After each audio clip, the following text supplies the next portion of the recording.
Why is the laptop charger thing, transformer, making a noise?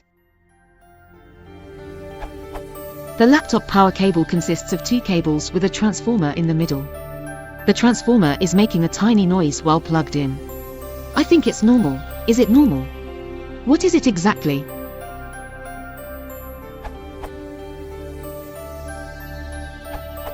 It's a transformer.